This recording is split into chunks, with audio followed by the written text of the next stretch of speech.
So, welcome back to another episode of the Half and Half Scarf Football Podcast with me, Nick, and my mate Dom. As it says there for new viewers and listeners, two fans, two teams, never on the same scarf. That's all we need to say. If you want to know the backstory, it'll come out in various episodes. Dom's a Borough fan, as indeed am I. Dom also lives on the Wirral in Merseyside, so he's also an Evertonian, but would never be seen dead wearing a scarf with both on. And if they played each other, which they don't do very often, he's Borough through and through. But half and half scarf represents all the things that are wrong with football in our eyes, and that's kind of why we ironically called the podcast this when we launched it over a year ago. We're on episode 63, and this is sort of a catch-up episode. What we tend to do is make notes on various things over a couple of weeks, and every few weeks we have this what I call mixed bag of observations and chat. Lots of interesting footy stuff on this week's episode. We're just two match-going fans. We talk about things that we think match-going fans talk about would be interested in. This episode, again, is in association with our supporter wellbeing, wellness and mental health partners Huddle Up. More on that at the end. But without further ado, without fear of any retribution apart from that lovely Everton shirt he's wearing, I guess, in terms of his jumper, welcome to my co-host, Dominic. Dom, how you doing, mate? I'm very well, mate. Yeah. Yes, it's a very nice little Everton hoodie I've you know purchased for the new season for the All right. winter Oh, months. is it Walking to the you? ground. It's new, Yeah. yeah. It's a Wow. retro one going back to the early '80s days and Le Coq Yeah. Sportif days, and I love this badge. I've never ever tired of this beautiful, simple badge. So Yeah. yeah, it's a hoodie I can just put on with me hat in the autumn and rock up to the match feeling warm. So yeah.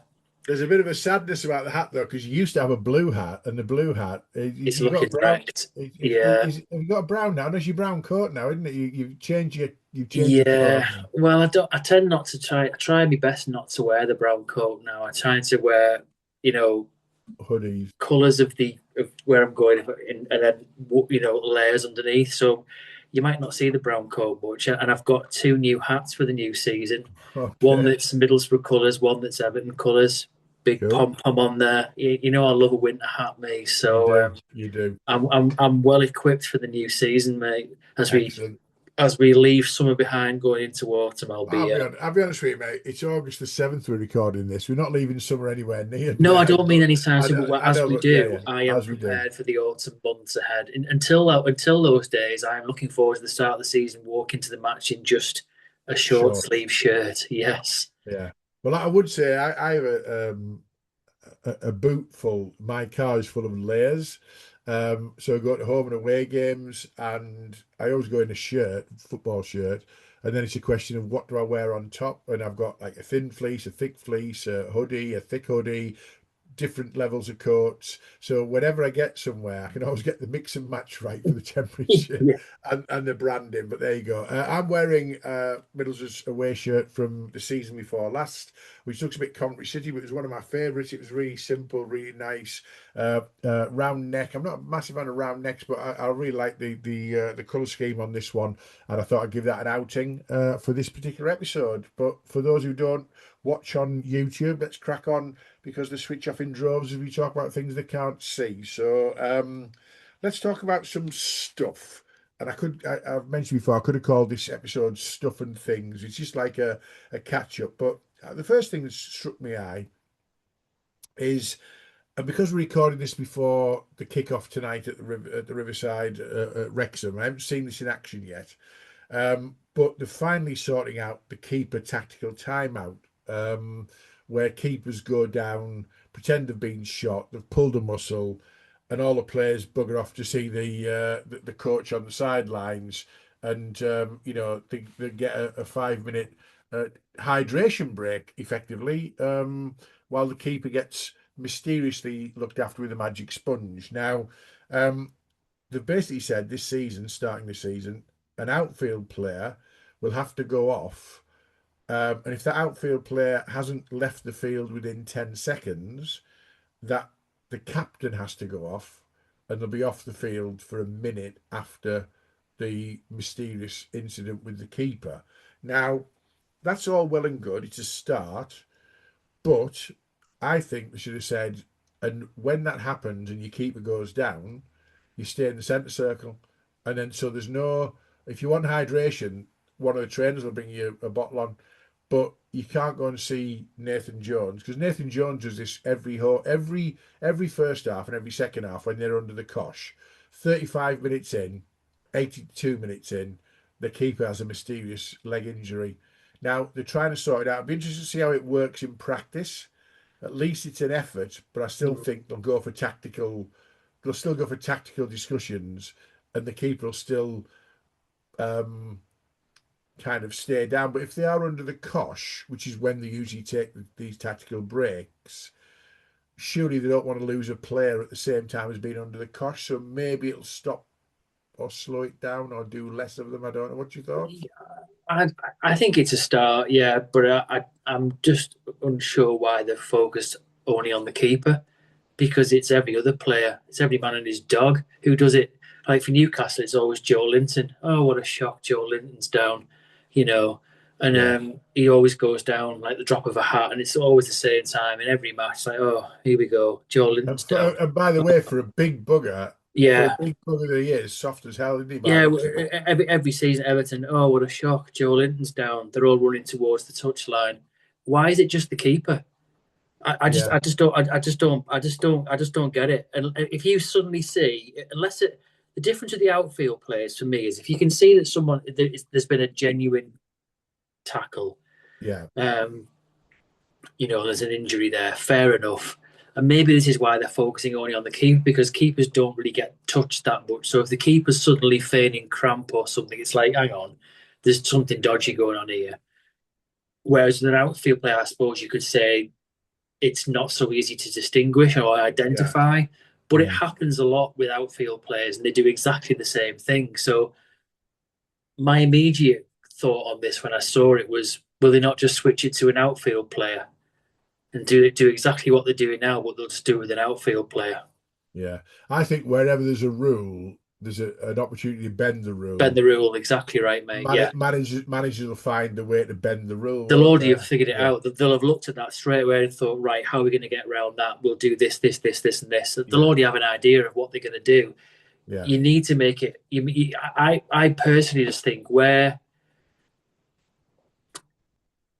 I just think if you can clearly see, and these are the ones where you'd probably accept there could be a 50-50 where a player's been in like a reasonably hefty challenge and they might go down. We've just referenced it in other pods. There was one last season where Docky went down against us against Everton, and he made a right song and dance about it. And there was loads of people actually thought it was a booking or a red card. It wasn't. Just wasn't. I was right in front of it, Yeah. and he rolled around, you know, looking like he was about to have his legs amputated. And then as soon as he wasn't getting anything, and the ball was getting the pitch, he got up and just sprinted off. And it's like, well, that clearly for me should be a booking. Because Yeah. he's feigning an injury, he's trying to get a player booked or sent off, and then he's literally like, 1 minute he's like, I can't walk, and then he's literally sprinting to the end of the Mm. pitch. So there's something wrong there. So they're probably difficult to a point where you're not sure until the player gets up and makes a move. But Yeah. ones where there's something like Joe Linton, he does it all. It's not even obvious. It's not even like he doesn't even try and Not even disguise it. subtle. It's Not so even obvious, is what I subtle. mean. It's Yeah. so Yeah. obvious. I mean, he just suddenly stops and goes down. It's like, oh come on! It's every time, Yeah. and And does he that's why. play on? Does he play on? Yeah, he stops for a while. They all go over. Jason Tyndall gyrates like a tit, and then Yeah. they come on and get back onto it. And you just think, I'm not quite. I'm just not convinced that focusing solely on the goalkeeper is going to resolve this. I just think the way Yeah. football's become in the Premier League and all the nonsense dark art things that they do to time waste, they need to just cut it out full stop. So, um, I think and you've it's difficult. disappointed me there, because I was thinking, oh, it's not a bad start.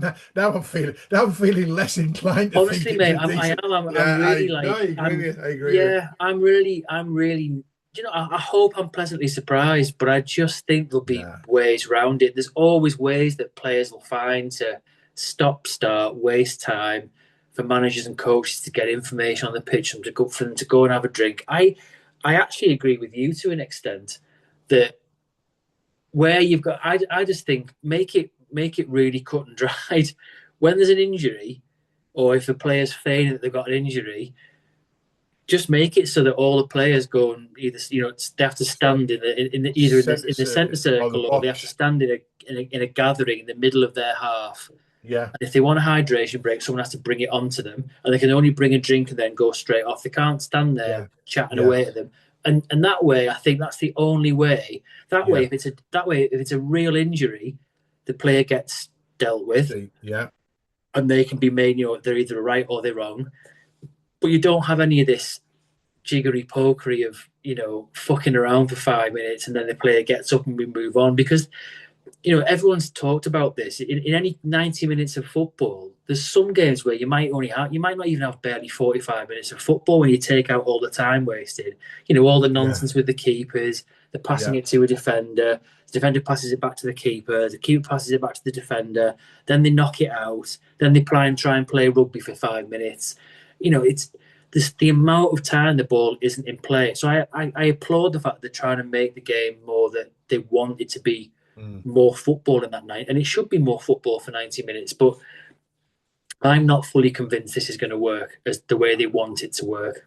Have you seen anything about the introduction from the World Cup of the 5 second throw in and the 10 second free kick? Where you have Yeah, to throw it. Is that being adopted in the Premier League and the EFL? Do we know? Have we seen anything about that? I haven't seen that that's being adopted. No, I haven't. Because I thought I was quite impressed with that at the World Cup. Wasn't impressed by much at the World Cup, but the fact that teams were forced to get on with it instead of fucking about and walking up and down the Yeah, line and everything. It did get the ball in play quicker, and the 10 second rule on taking a free kick meant people weren't, about to take a free kick. Then oh no, hang on, the keeper's coming up from 30 yards where he's now going to take it, and yeah, all that I bollocks like type it. thing. I wish it would be brought in, because Yeah, last season we had, there was an episode where we were talking about Keenan Dewsbury Hall's, nonsense five bookings or whatever. He got a suspension when yeah, two yeah, of them just weren't bookings.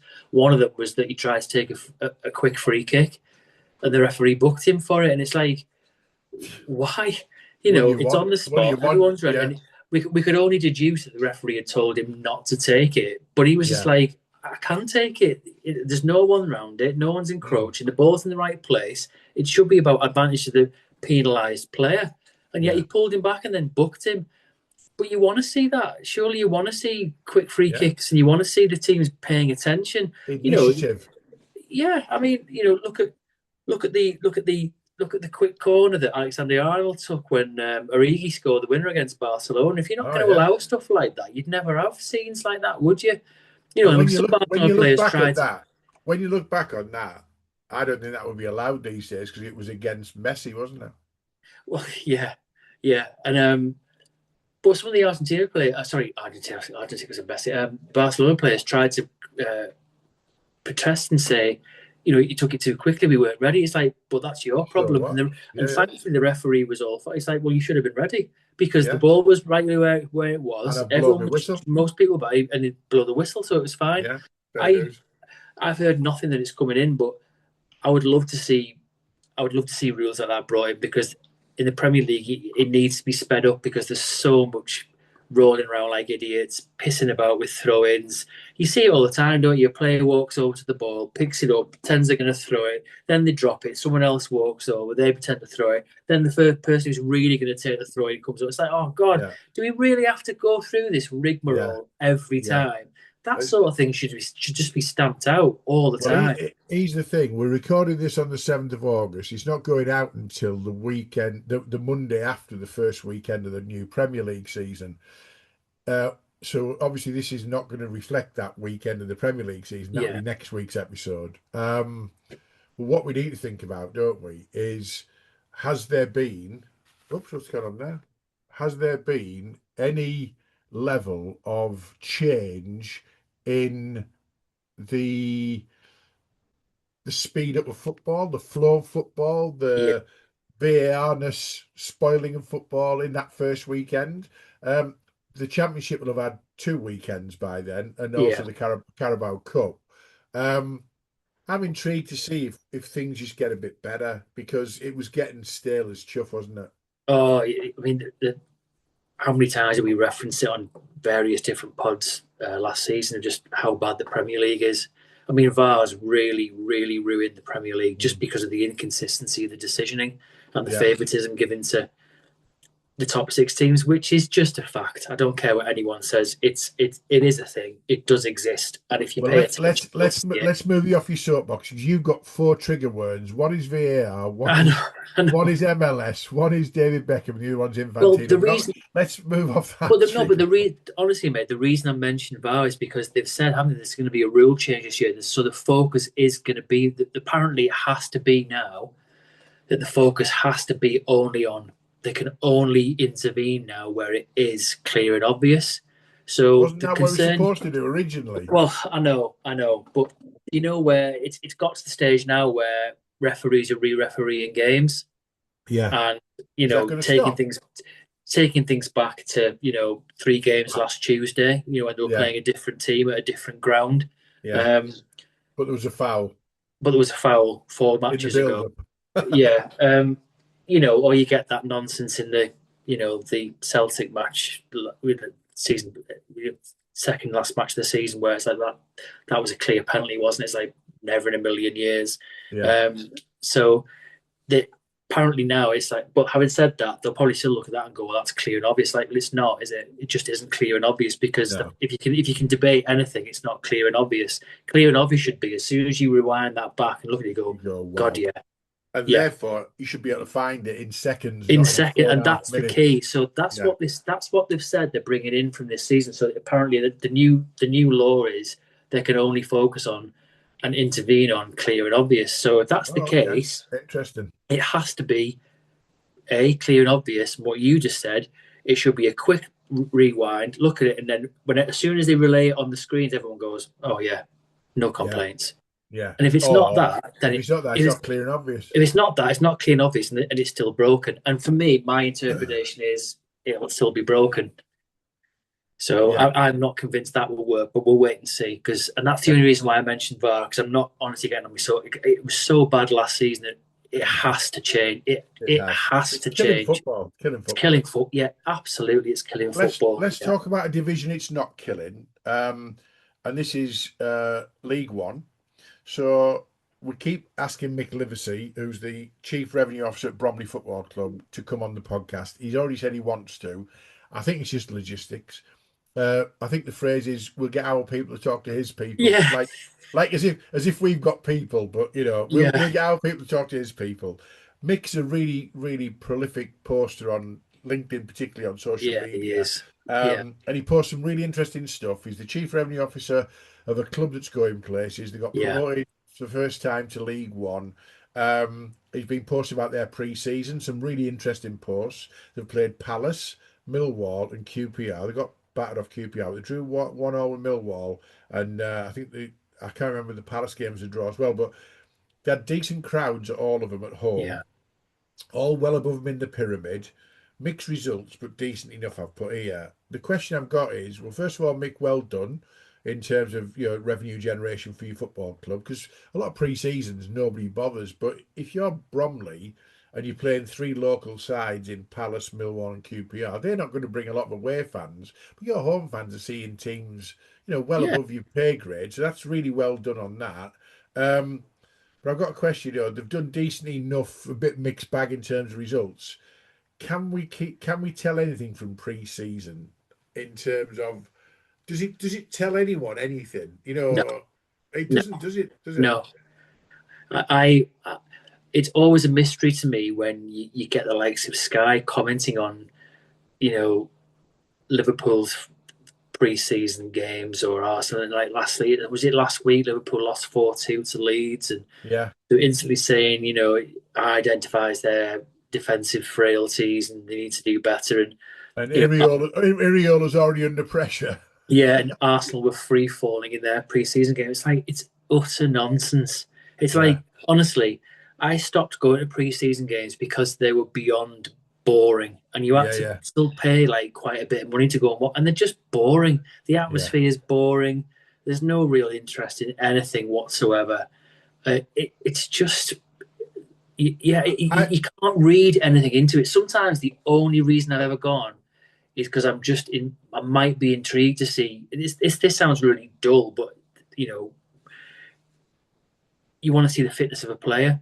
yeah, Like yeah, I'd have probably possibly considered. I was away though, going to see um, the Bolton friendly the other night because I wanted to see how fit Hayden Hackney was because yeah, yeah. he's come out of injury, so he's easy back in at Everton. He's played a couple of first halves of football. Um, but that's really about it. So other than that, I don't think you can ever I, gain I've anything been out of it. I've been a couple of times to ticket ground. I went to Harrogate versus Borough because I wanted to Oh tick yeah, that's a Harrogate good Town shout. off, To and take a ground you know, off. tick Sometimes you just want ground to take a off. ground off. Yeah, Yeah, yeah. exactly. Yeah, Awful, terrible game of football. yeah, It's like you say, just Borough's third team versus Harrogate's second yeah, team on a lovely sunny evening. It was. My favourite and most random one, and I bet no one's ever done this, right? So I went to see Middlesbrough versus Real Betis played at Chesterfield's ground. Now, how yeah. random is that for a Very pre-season random. friendly? Right, I've got a mate who's a Chesterfield fan, Phil Marsden, good lad. He's a proper old school football fan. And Phil said to me, I didn't even know. He went, "Your team," and he hates Middlesbrough because of the 1997 Cup I final. know. He's proper. It's a semi-final, sorry. He never Um, tells you though, does he? no, he never mentions it every year, and whatever. But so well, anyway, he hates Borough, but he knows I love him, and he's a really good mate of mine. And he said, "Oh, Borough are playing Real Betis at Chesterfield on Saturday, the pre-season friendly. Do you want to come?" Like, really? So anyway, I thought I'll have a few beers, but as it turned out, there was a train strike, so I ended up driving. So I drove. I couldn't even have a drink. I drove to watch Borough versus Real Betis. It was 2-2, I think. They might have beaten us 3-2, but it was whatever. To see my mate Phil, and the reason it was played at Chesterfield is because they were based at St George's Park, Yeah, which wasn't far away. So that's my most random pre-season sort of story, really, in terms of Borough versus Real Betis at a neutral ground. Who the hell's doing that? Me apparently, yeah. and it was quite fun actually. It wasn't too bad. But keep the posts coming, Mick. They're really interesting. Keep letting us know what's happening with Bromley, and get your ass on the podcast, mate. We keep inviting you. We want to get you on here because I think Please you've do, got a mate. We'd love to have a chat with you. It'd be really interesting because yeah, you interesting do. story. There's good things going on at Bromley, but yeah. In final comments on pre-season, I really wish people would stop reading too much into it. In most pre-season games, the managers will play 25 players. They'll often play some of the kids just to see how they're getting on, how they're Yeah. faring. So it's not all like I referenced to Hayden Hackney. It's like an injury thing or a fitness thing or Yeah, just bedding or a in new sign or a new or signing, a and new you think, set, or oh, just seeing let's the fitness levels of the players and seeing where they're at yeah. and seeing what they need to tweak. There's nothing to really read into it that much, really. With the exception that last season we went up to Rangers to watch Borough versus Yeah, Rangers at we did. Ibrox. Well, that was 7,000 Borough fans on a day trip in the sunshine, wasn't it? That was, Yeah, and it there was a was more reason for just that. because of the Yeah, event and how many was social. were going to be there, and we had a really great time in Glasgow. But we weren't looking to see an amazing game of football. And in fairness, we didn't see one, did we? It was No, reasonable, but it wasn't yeah, great. But that's slightly different because we weren't specifically there. We were there to watch football, but it was more about the occasion and getting yeah, it together was. as It mates was. and stuff. But Yeah. I don't make a point of going because I don't think it's you can read too much into it. The things I'd like to do when I've got time on my hands and in going into retirement years is when they go and do like some pre-season games abroad and stuff. Yeah. I'd love to kind of do that just because it's like Everton are doing some games in Germany, and I think that will always be a good thing because Yeah. they played Hamburg last week and stuff and a double header with the women's team, and it went down really well and the atmosphere was brilliant. So things like that Mm. can be really good days out, and But and it's that's not the difference. you're not there for the football at You're that. not Well, you supposed to. are, You but kind of are, but it's not the be yeah, all and end all. You're there to make. It's a day. You're having a day, and that's what it's more about. yeah. So yeah, I never read anything into pre-season results ever. Well, let me talk about pre-season for a club that's close to my heart, Billingham Town. Okay, Billingham Yeah, Town, up in the northeast, did a social media post, and this social media, I'm going to read it out. It's a club statement. The club would like to address rumours circulating on social media regarding unacceptable behaviour following today's game away at Seaham Red Star. After a See brief this. after a brief investigation, we can confirm that Billingham Town supporter Phil Smith has received a lifetime ban from the club, has been reported to the Northern League, the FA, and Cleveland Police. Although we're delighted to see Town win and appreciate the celebrations can occasionally go a little too far, ordering a strawberry daiquiri in a pub with the lads on a match day cannot and will not be tolerated. Furthermore, to ensure the club does not encourage similar behaviour in future, lager tops will no longer be served in the clubhouse.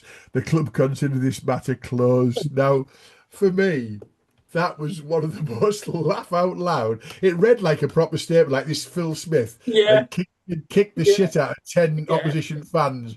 This behaviour will not be tolerated. There's a picture of this guy with a strawberry daiquiri in the clubhouse, and he's got a ban for life. It's and there's a whole thing followed on from it about Phil Smith's strawberry daiquiri and recipes and all sorts. It's brilliant, right? Don't you just love it when a club just had a bit of fun with their fans? Just breaks the rules around Genius. Yeah, normal social yeah. media. I, That's I was the genius. same as you. I saw that and read it, and I was the same, thinking, "Oh God, this sounds serious." Yeah, I thought, But I could the whole time I couldn't work out why his picture was him with the strawberry duck. I was thinking, "Where's this going?" But the whole mood of it was like, "Oh, this looks serious." And then right at yeah, the end when they mentioned that, I thought, "I get it," and it was. It's. I totally agree with you. It's like that's what clubs should do. They yeah. should be in touch with their fans, and that's a special moment that will bond loads of the fan base together Exactly. because And and you want your I club to be guarantee cheer they'll up, sell don't you? loads. I guarantee they'll sell loads of strawberry daiquiris in the They clubhouse will, and they'll on do the that on first game. purpose, and, They and they'll will, make yeah, a fortune, and so they bloody shouldn't. And I yeah, actually hope they do. Yeah, brilliant, that'll become the drink of the season, won't it? They'll all be yeah. drinking strawberry daiquiris. It's Uh, clever marketing. Clubs should do that more. Very, very funny. Well done, Billingham Town. Well done. Yeah, Well done, Phil absolutely. Smith. Yeah, And yeah, it's just when it says he's been reported to Cleveland Police, he's been reported to the FA. It's like Christ, what's like? It read like a I proper was. Yeah, statement, didn't it? It's like I was wow, like, what the great hell's fun, this lad done? But the great fun. capper for me was when they finished off by saying lager tops will no longer be tolerated. Brilliant. Okay, I've got something more serious. Is Italian football broken beyond repair? So they're struggling to get a national team coach. Either Paolo Mandini and Leonardo lasted 10 days in the job, right? So for some reason, Maldini and Leonardo were appointed, and then 10 days later they were unappointed. And Andre Pirlo was offered the job, and then the offer was taken away from him because he's got some dodgy Russian friends, apparently. So Paolo Maldini, what a footballer. Leonardo, not a bad footballer. Andrea Pirlo, what a footballer.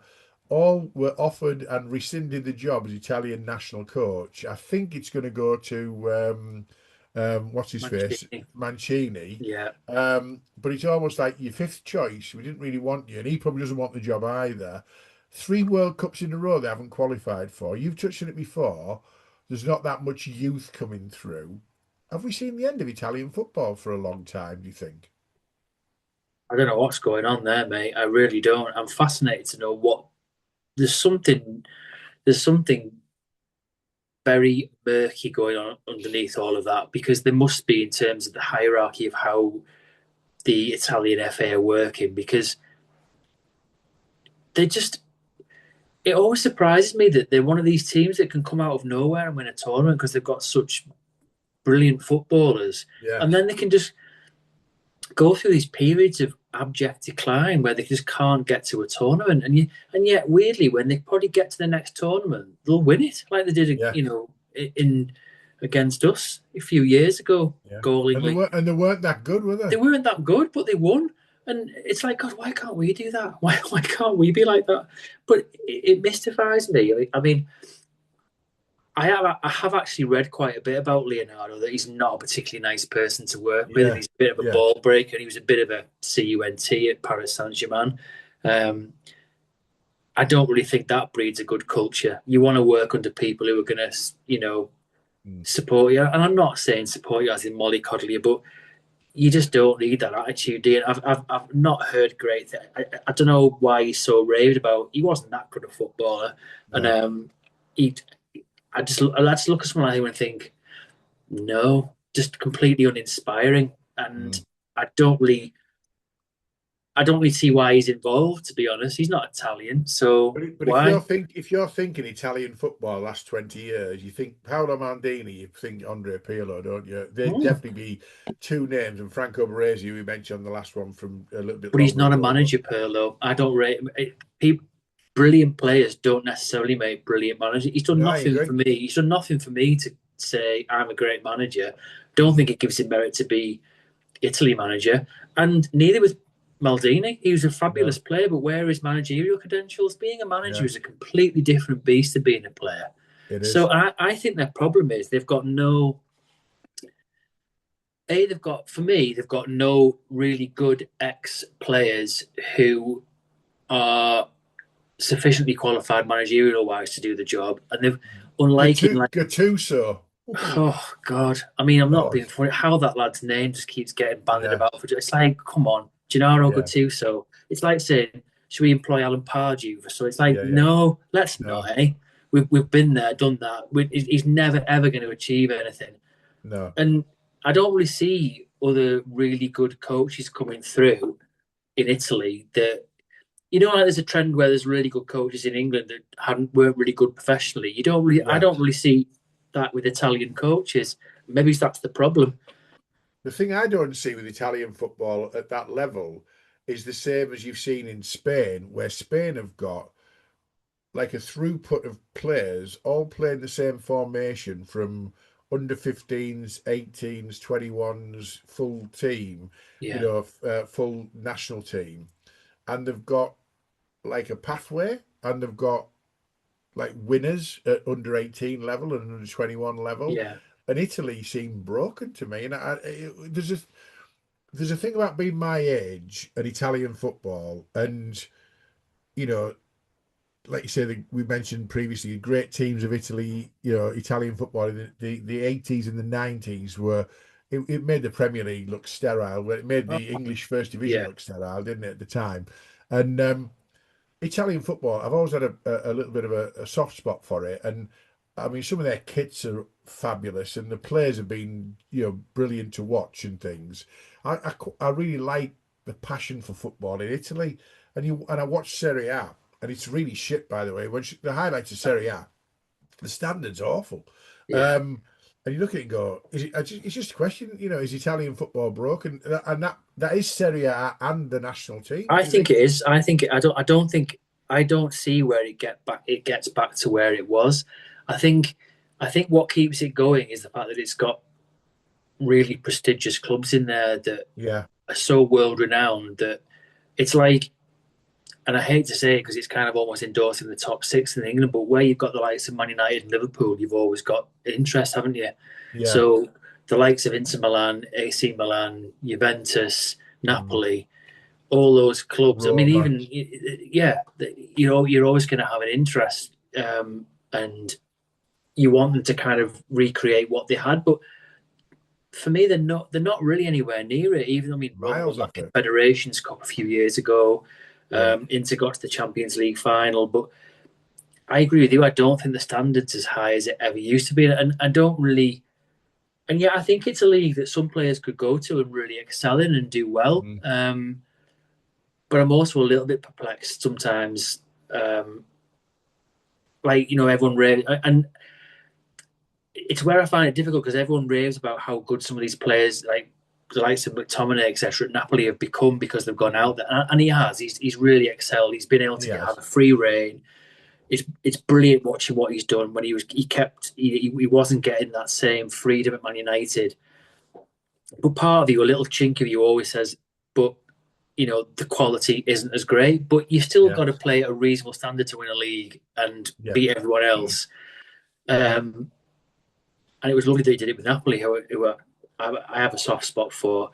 Yeah. But yeah, when you look at the standard of where it was 40 years ago, 30 years ago, would these same players get that level of expression now and do so well now? Maybe they would. Maybe I'm doing them a Mm. disservice. But when you look at the talent that was in these teams all those years ago, I'm not Mm. so sure people will be jumping on these players now if they had the same kind of players that were desperate to play in their leagues, which they're not anymore. And I don't. And also, And also, strangely, how many? top Italians are playing in the Premier League, for example, where the money is. There's not that many, are there, really? So No. again, the talent doesn't seem to be there. Chiesa's playing at Liverpool. He can't get a game, and he's absolutely a shadow of the player he was when he was playing in Italy. Yeah, it's a So really interesting weird. point that when you think about it, they're not, and the big players of now they don't choose to go to Italy really. No, When Ronaldo went to Juventus, I think that was something slightly unique. Juventus is slightly different to how other Italian clubs work, and I'm not yeah. quite sure how they managed to pay that fee in his way. I really still don't know how that worked and why he wanted to go there. But Are you suggesting something might have been well, slightly off there, no, mate? I don't. I don't know. Maybe I'm not, but they're not a club I particularly like. No, I When don't you think either. of all the misdoings they've done, and you know, Yeah, people to me describe them as a very industrious club, but they're not particularly well liked across the rest of Italy. no. I mean, even Ancelotti when he managed there said that they're not like a family club. They're like it's like an industry. Yeah, You yeah, go because you go in, they're owned by Fiat, aren't they, or whoever owns them? yeah, They're a conglomerate, aren't they? yeah. You said you're going into like it's almost like a factory. Yeah, It's not like a family you're going into. They run differently, and yeah. it's hard to have an affection for a club like that. But then if you're born there, Mm. that's fine. Um, but yeah, you don't see good players, world class players gravitating towards going to Italy. They'll go to No, Germany, Spain, the Premier League, yeah, Saudi Arabia, yeah. Turkey. Even they don't go to Italy. No, interesting. It's a watching brief. Let's see. I'm interested to keep an eye on it and see if the Serie A gets any more competitive or more compelling or better. I've watched it the last few years on just the highlight reels, and even on the short highlight reels, I'm thinking, oh, standards really poor, really.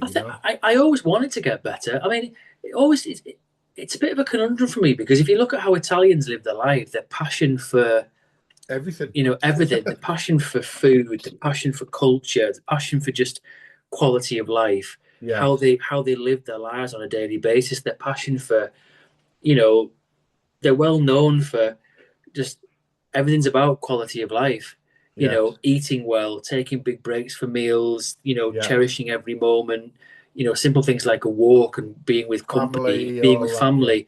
And I find that really odd because you'd think that would be the perfect recipe to creating a brilliant Italian FA and culture for It football, did. wouldn't you? It did though, didn't it? In the 80s and 90s. It just since then it's just gone down. Right, enough time in Italy. Yeah. I've got a stat, and it's a bit Borough heavy, but it's an interesting stat because I saw this week that Bristol City fans are kicking off about they're going to be great this season, and they've had a good summer. They've got a Oh, new are they? manager, new Are they? backroom staff. Oh yeah, they kick it ass. And I've said to a few of them on social media, yeah, well it's good news for you because you can go down to eighth and still get in the playoffs because you're probably going to finish about between eighth and 12th like you always do. So really necking a little bit. And Stoke fans obviously they know they're going to finish Oh, 17th, don't yeah. they? But there's Emil Rees signed an extended contract, I think, at Bristol City. Now, he's a stat about Emil Rees. You probably know as a Borough fan. Emil Rees averages a goal every 362 minutes across his career. Okay? Hardly prolific at all. He's bang average as a striker. Yeah. He had a purple patch for Preston one season. I think he scored 18 goals. But he's a 7-8 goal a season Yeah. player. Averages a goal every 362 minutes across his career. He scored 10 goals. He scored 10 goals in 8 appearances against Borough, a goal every 80 minutes. So instead of every 362 minutes, he scored every 80 minutes against Borough, and he's just re-signed a new contract for Bristol City. He's a guarantee. If you're a football fan who likes a bet, keep an eye out for when Borough play Bristol City and have a bet on Emil Rees to score any time. You'll get your money back and some. This guy is our nemesis. He always scores. Question for you, listeners and viewers: who always scores against you? Because he always scores against us, whoever he plays for. But he didn't last season. He did it their place. No, he didn't though, did he? He did. Yeah, I was there. We got beat 2-0 and he scored one of them. I was focusing on the Riverside game. in Right. March. He didn't because we were all talking. We were away, Yeah, weren't yeah, we, at the time? We were yeah, all yeah. saying he'll score, and he didn't because he used to always score at our place, and he didn't. So He scored at he Ashton scored at Gate. their place though. Yeah, yeah. So Yeah, I think I'm not sure he didn't score twice, to be fair. so Two. just to clarify your comment, so basically over two of those games he's going to score. So yeah, Yeah, your prediction is yeah. strong when you look Emil, at it Emil when you look Reese. at it that way. Yeah, yeah, Emil Reese. I'm interested in who always scores against you. If you're watching or listening, there's always a player, isn't there? And you look at it and go, "Oh shit, he's playing. He's bound to score." Sometimes it's not true. It's more urban myth. But those stats are not urban myth. yeah. Every 362 minutes, or every 80 minutes against Borough. So Weren't we there? Weren't Who we always there? scores against Everton? Yeah. Who always scores? Who doesn't? Who does? Who always scores against it? That's a really good one, to be honest. Any Man United or any Man City or any Liverpool players? Or I'm thinking, you said Harry Kane used to always score against you, Oh, didn't he? Harry Kane always scored against us. That was just Yeah, a given. scored against most people, to be fair, I'm didn't he? kind of trying to think about ones that you would least expect. Oh, you've caught me there. I'd have to Okay. think about that one, but there All right. will be. But yeah, you've caught me on the hop there. I was just thinking of that game we went to a few seasons ago when Borough could theoretically still go into the playoffs. And we had to play Preston. They thumped us 4-0, and Emil Reese scored two. And I'm sure when the announcer Yeah. said he'd score, he said, "And this is an Emil Reese with his first goal of the season." It was Yeah, like the yeah. last It game was of the the last game of season. the Yeah, season, wasn't it? It was the last game of the season at Deepdale. It was in the sunshine. We had 6,000 fans in the away I end. know. We thought We we were going to needed to win. we needed to win. I think we needed another result to go our way, and we'd have Yeah, been in the and we got playoffs. spanked, didn't We we? got spanked Absolutely spanked. 4-0. And Emil re-scored twice. He hadn't scored all season. Anyway, just interested in that Anyway, one. yeah, yeah, Um, Moving on. This is something that came out in the media a couple of weeks ago. Benjamin Sesko, and I haven't seen him because we recorded this before the first weekend of the season. It's coming out on the Monday after the Premier League. He's really bulked up over the summer. He looks like he's put some like muscle on. yeah, I've put here, will it make him better or will he lose the flexibility, agility, and explosiveness that made him the player he was that they signed in the first place? yeah, And Gary Neville's quoted Lukaku, Pogba, and even Kobe Mainoo did the same thing in terms of bulking up. And as a result of that, none of them flourished. So has Benjamin Sesko gone too far? Is bulking up not what you need if you built like a tall, rangy, yeah. kind of, flexible centre forward? What do you reckon? See what we're going to see from Mr. Sesko this season as a result of him filling out at the gym? Do you reckon? Um, I think that's a really good question. I've seen that, and he has bulked up considerably. I've I, seen a picture of him. I haven't seen him on a live feed, but he does look pretty, hench. I think is the phrase that people yeah, use. Yeah, I I would look at it and question what's the motive behind it because I think he was doing okay as he was. yeah, I yeah, don't unless it's a personal thing, but as a footballer, when you're paid to be a certain, do a certain job, mm, it'll be interesting. Do your club have an influence in how much you bulk up, how much muscle you make, and yeah, are they allowed to get involved in that? Because as a footballer, when that's your trade, that can alter things considerably. I remember when Lukaku went to Man United, and he in his second season there, particularly, he was really bulked up. He looked considerably bigger than he was at yeah, Everton. And yeah, at Everton, people don't really. And actually, when you actually watched him, this guy is fast. He was yeah, quick. yeah, He didn't feel as quick when he was at Man United second season, and everyone was questioning as he put on too much. yeah, And that's not a criticism of his skill and everything that goes with it, but I do think it can have an impact. I think Chetsko was probably better the way he was. So that yeah, yeah, I do, yeah, it's a really interesting question. Now I think about it, I think surely clubs will be invested in how their players look, what they want from their players. So yeah. What's if he rocks their up at pre-season and say he's a stone heavier, and yeah, it might be all muscle. Clearly, he'll be perfectly fit. No one's saying he's overweight. But if you're carrying an extra stone, does that then mean you might get to a ball slower, or does it mean when yeah, you get yeah, to the ball you're more powerful to brush your man off? does it make a difference? You could argue that what he did last season was exactly what he was signed to do. So Yeah, why exactly. change it? But I, I I think don't. I think he's a handful He is a when he was handful. last season because he's agile, he's nimble, he's quick. Yeah, He can get his leg through whatever. You know, if he's a bit muscle bound, he's probably not going to yeah. be as flexible, is he? I just thought it's an interesting, again, a bit of a watching brief for the season. I As think it is a mentioned, watching brief, mate. I can't. I don't. I genuinely don't think we can answer that. But I do. I remember seeing it early on in pre-season, and I read about that and thinking it'll be interesting to see how he performs on the back of it yeah, because yeah. I remember other players going through the same Well, criticism. Gary But Neville quoted Lukaku, Pogba, and yeah, yeah, he Kobe did. Mainoo, Yeah, and like none of those three of Kobe Mainoo's gone backwards. Pogba, I don't even want to give him airtime. Most overrated footballer in the last 20 years yeah. for me, yeah, maybe to be fair. But I've got another one. Finish. I've got an interesting one. I've got a really funny story to finish with about Zlatan. Um, I mentioned a couple of weeks ago about Bolton. And if you're playing Bolton in the Championship, you're going to play them for 97 minutes because they scored something like Yeah, 13 goals in yeah, injury time yeah, and generated 17 points that got them into the playoffs and ultimately got them promoted to the Championship. Um, Equally, I read this stat the other day.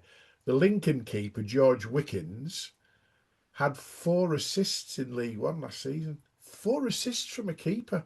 wow. So if you're and Borough play them, actually by the time we recorded this, Borough will have We'll played have them in the played first them. game of the Yeah, season.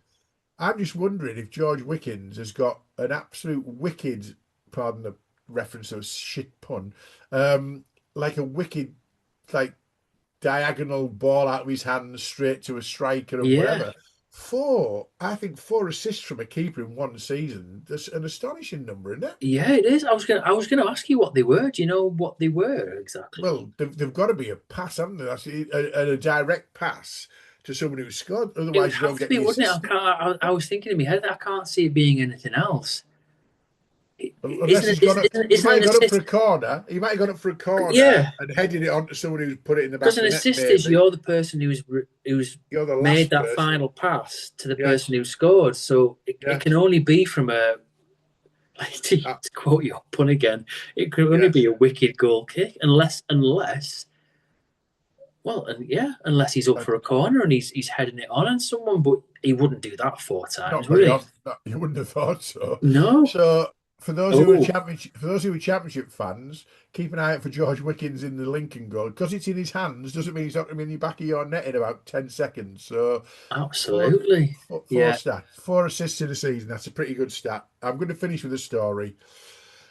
I read this. I know the first half of this story. Most people know the first half of this story. yeah, And forgive me if you don't. You already know the second half of the story, and it goes back a while. It was a story about Zlatan.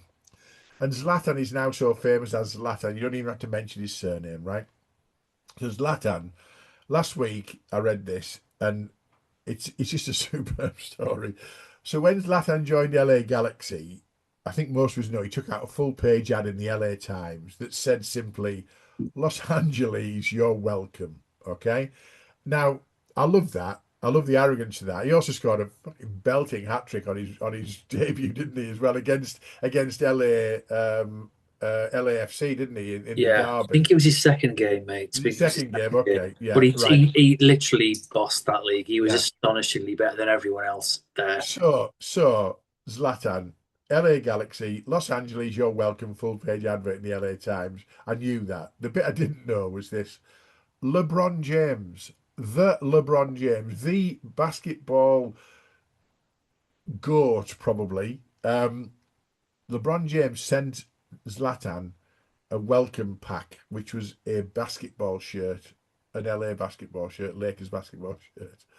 Zlatan signed the shirt and sent it back to LeBron James. I've got to say, that made me laugh out loud. I'm going to thank Michael Kenitsky who shared that for me, right? Okay, so Michael, thank you for the share on that. Zlatan gets a welcome pack from LeBron James. Welcome to LA. And he signs the shirt and Yeah, sends and it back to sent him. it You back. just think, you cocky bastard. I just Now think I want to finish with that because that's like you can't top that on this you episode. can't. What do you reckon of that? I was with you, I knew the first bit of that, which was absolute genius. It was Yeah, so brilliant. And I think I must have read the same post as you because I didn't. And I think the guy, like you mentioned, Mike Kaminsky put it on it. I think he mentioned that a lot of people might know the first bit, but do you know the second yeah, bit? I yeah. didn't know the second bit, and the second bit's better than the first bit. I Ah, mean, that yeah, only Zlatan would do that, wouldn't he? And the thing is, yeah, he gets away with it because he's that bloody good. I mean, yeah. he's full of himself and full of bravado, but he backs it up by being the best. So He does. you can't hold it against him. But just yeah, absolutely. Can you imagine being LeBron getting that back in the post and it's You'd just be like, sad? what the fuck? You You just just want to see his what? face, wouldn't you? You'd be like, what the hell? I've just What sent the this. hell? Who's this Zlatan guy? Who's this Zlatan guy? He wouldn't have known who it was, will he, until then? But Probably not. No. sandy shit. Right. Anyway, right. So episode finished. That's episode 63 in the bag. As I said, another mixed bag of observations in chat.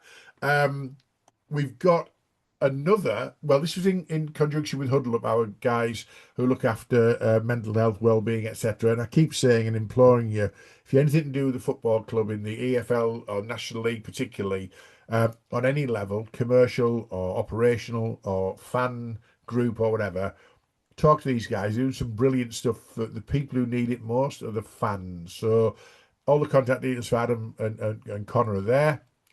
Next episode, episode 64, we've got a very special guest who has created the ultimate away day fan Bible based on real fan experiences. So if you go to matches, particularly away games, this guy is pulled together what it's like for a fan at an away game, where to park, where to avoid parking, what to do, where to go, where to eat, how to get out. And he said, most importantly, how to get away from the ground in a reasonable amount of time because of your cheat codes on where to park and how to get in and out of the ground area and all that kind of thing. So we're going to explore that. He's a Sheffield United fan. We're doing it, recording this on Friday, the 14th of August. And the reason he can't do it on Friday, the 21st of August, is he's on his way to Swansea with his young lad who's 14, I believe, proper fan. And he's going to share with us what was his inspiration behind this particular Bible, as it were, and what we can expect from it, and can anyone contribute to it who regularly goes to away games. And I've already exchanged a little story with him about our trip to Portsmouth last season. He said that's exactly the kind of thing we're looking for. So let's see how that goes. It's going to be a really intriguing episode and really, really interesting. So, Dom, I'm sure you're looking forward to meeting him as well and talking it through with him. Oh, absolutely. This is exactly what every away fan needs. And you either get lucky as an away fan or you come across some howlers. You can Mm. only trust what you can trust, really. And Yeah, sometimes that turns out to be great and it's brilliant advice. Other times it's not so much and things work against you. So um, I think I was reading in his blog a little bit about how with all your best intentions, you can still suddenly find yourself absolutely legging it with 2 minutes to go to try and get to the start of the game because everything's gone out the window and it's all gone horribly wrong. So, yeah. a fan Bible is much needed, and I'm looking forward to seeing what comes out of this. And I will definitely be getting a copy of it because I think it's what every away fan needs. So, I'm You really looking do. forward to this conversation. Yeah. Excellent. Well, we'll see that on episode 64. Dom, pleasure as ever, mate. We'll catch up with you for that one. And yeah, I'll catch you soon. When you well, we'll talk about it off air, but we'll see you at the Borough match very soon, mate. End of the month, mate. I'm hoping for the West Brom game is going to be my Excellent. first one, I think. So I'll be seeing you in person then. Excellent. All right, mate. Good to see you. See you soon. And you, mate. Take care. See you soon.